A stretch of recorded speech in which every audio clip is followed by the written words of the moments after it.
Good morning, fellow Starseeds. Happy Saturday. I am back with another Starseed reading. I am Sandy. For those of you who are new, welcome. If you are returning, thank you for being here. I'm going to start with the Starseed Oracle by Rebecca Campbell, artwork by Danielle Noel.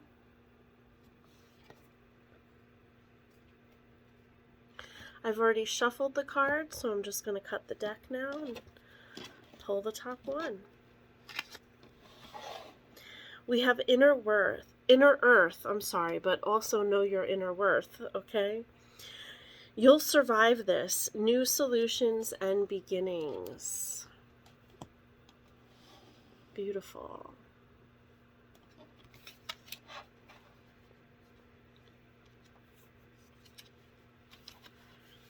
Okay. Inner earth, also known as Agartha, is believed to be a hidden subterranean world within the planet itself.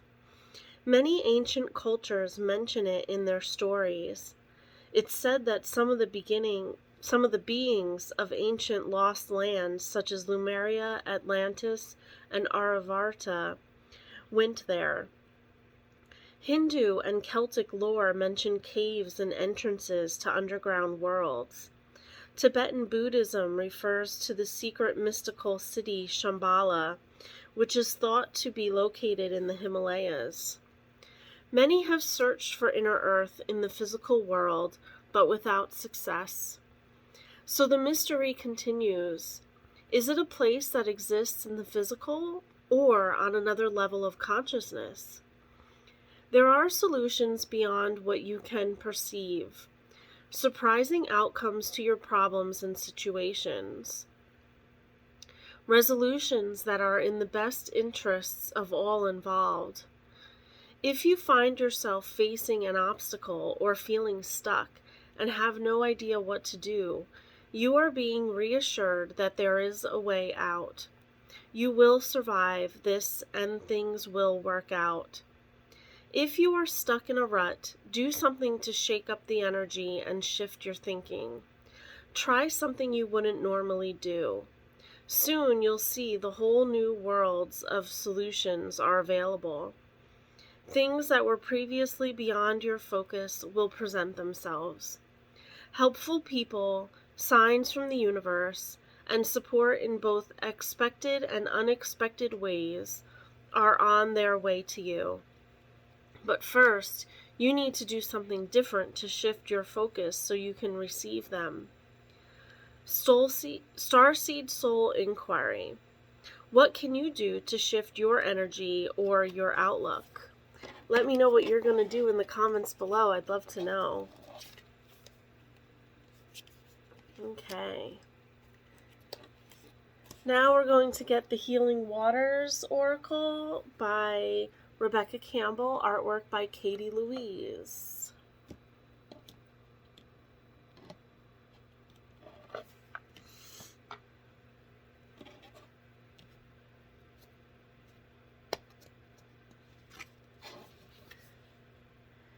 And we have Selkie.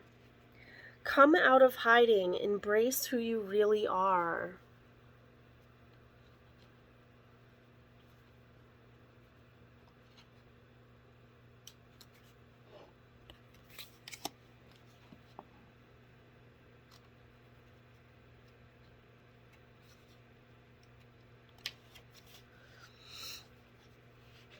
There are many thoughts about what the ancient story of the seal people, or Selkies, signifies, but for me, it's about the masks we wear, things being taken from us, how we hide parts of ourselves, the longing for home, the call to be wild and free, embracing our true self, answering the call deep within, and sharing our true voice. In Celtic, Scandinavian, and Icelandic mythology, there are different versions of the story, but there's one example. A man finds a selkie, or a seal, woman on the beach. He steals her skin, without which she can't return to the sea, hides it, and convinces her to become his wife. The Selkie woman feels the ocean calling to her deep within and yearns for it daily. The couple lead a normal human life and have children, but eventually the Selkie finds her hidden skin and returns to her home in the sea.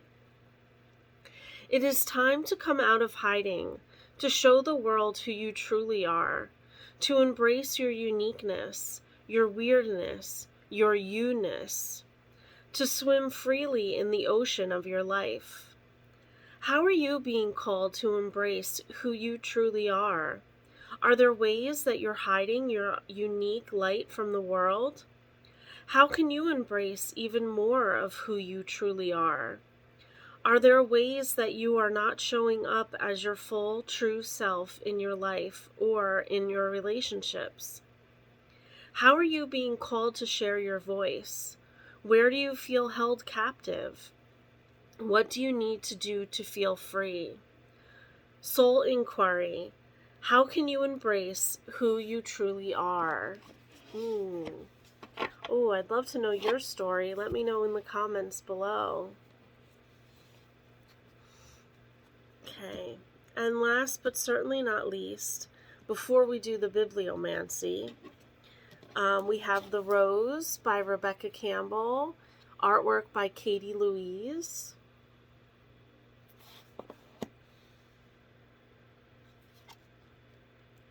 And our card is held, unseen help, support, and community. So once you let yourself be free and you come out of hiding, know that you are supported. You will be held.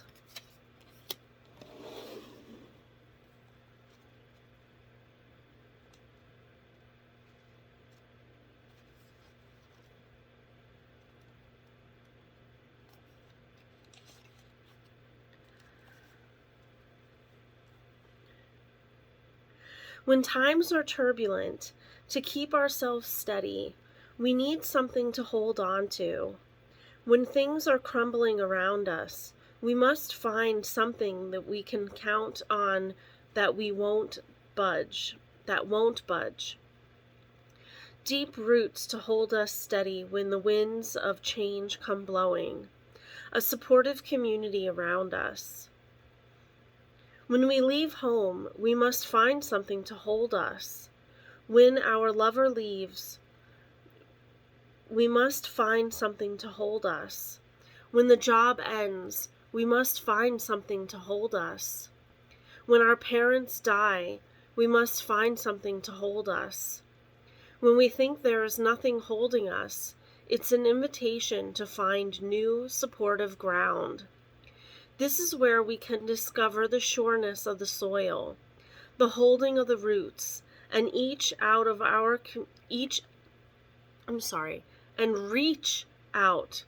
to our community for extra holding. We were never meant to grow on this earth alone. Sometimes life rips from us what we cling to the most. Or perhaps we cling to it for we can feel the cycles of change coming. Yet in the darkness of our longest, darkest night, we discover that it is in the empty spaces that we can be reached and be held the most. It is in these that we discover a holding that we didn't know before, and we discover that what we thought was a tomb is actually a womb. You're being called to trust that the Great Mother has got you, to trust in the sureness of her soil, to trust the process of what's unfolding and that you are not going through this alone. Soul inquiry. How can you call in more support in your life? What's holding you right now? Again, let me know in the comments below. Okay, now we're going to do our bibliomancy, Letters to a Starseed by Rebecca Campbell. Find your flower, page 158 I opened up to. I believe that nature is teaching us how to be human every moment of every day, and that flowers in particular hold information about who we are and who we are becoming, blooming, and transforming into. I believe that here on this planet we each have a flower that holds a similar quality to who we are at a soul level. Celestial notes to self. Flowers sent from the soul to ourselves on the earth to remind us who we really are. I believe that in different periods of our life, as new things are blooming within us, the qualities that are wanting to open up within us can be coaxed out by working with flowers. I believe that it's impossible to work with flowers and not have your heart opened more and more. It's impossible to work with flowers and not have your heart opened more and more, and little by little, they will return you to the true nature of who you really are. Soul inquiry. If you were a flower, what flower would you be? I would be Lily of the Valley. What flower would you be? Let me know in the comments below. And why? I love Lily of the Valley. I love the smell of it, and it also reminds me my mom had a perfume when I was growing up that had Lily of the Valley in the perfume, the bottle itself, and so it reminds me of my mom. All right, everyone. I hope that this helped, brought some clarity, and if nothing else, some entertainment. Stay safe and stay well, and until next time, bye-bye for now.